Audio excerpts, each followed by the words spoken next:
Lord Baldwin of Canterbury, a 53-year-old man who isolates himself from the rest of society, would hardly ever leave his castle where he alone lives.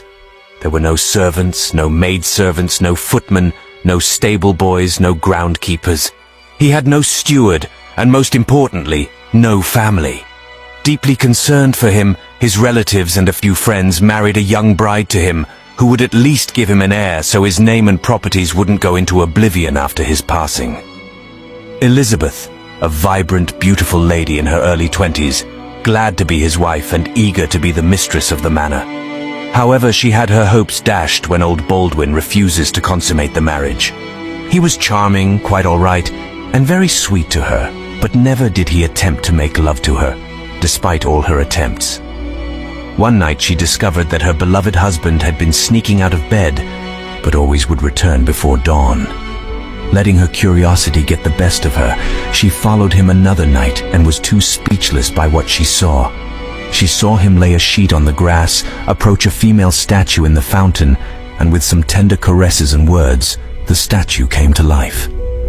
Down her pedestal, the most beautiful woman she had ever seen came, with arms wide to embrace her husband, and smiles so sweet it must have melted her husband's heart.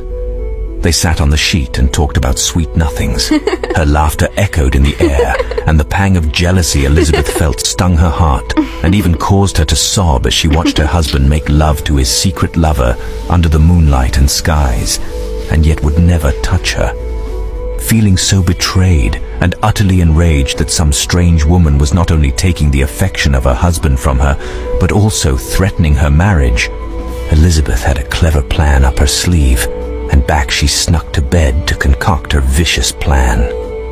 The next evening, she was the sweetest she could be to her unsuspecting husband, and into his tea she put several drops of a sleeping drug. He felt so weak, and she led him up the stairs and put him to bed. As soon as he hit a deep snoring slumber, she grabbed an axe, and dragging the weapon behind her, she made her way to the fountain where the statue still stood, knowing her lover would awaken her soon to enjoy the night with him. But what she felt was the sting of an axe cutting into her stony form. Hack, hack, hack. Elizabeth went on with the axe with all her might until the statue was nothing but pieces and rubble. Satisfied with what she had done, she returned to bed, laying next to her husband to have a blissful sleep, fully assured that now she'd have her husband's full attention and affection. Old Baldwin woke up with a jolt several hours later, as if he had just had a nightmare, realizing that he had missed a night with his beloved. Out of bed, he scrambled to give her his deepest apologies for going to bed too early. He still had a few minutes before dawn, so he knew he could wake her up. But alas, the horror of what he found. He fell to his knees in despair, his hands trembling as he tried to gather what was left of her. He was so devastated he started to bawl out loud that it woke poor Elizabeth, who rushed down to see why her husband was crying so hard. "What have you done, Elizabeth?" he asked in a trembling voice. She said nothing. "You have no idea what you have done," he sighed, burying his face in the rubble. "She's the heart of this place, and I'm forever bound to her." Before Elizabeth could blink, the ground started to tremble like tremors shook the earth. Elizabeth fell. Big roots and thick vines began to spring out of the earth, filling the grounds, wrapping the castle and crushing everything they could while engulfing the rest of it.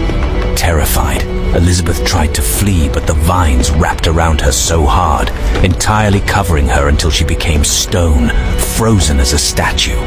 Old Baldwin didn't even spare her a glance, nor his destroyed castle. He gathered what he could of his lover and trudged out of the castle. He walked and walked until he found an abandoned cabin.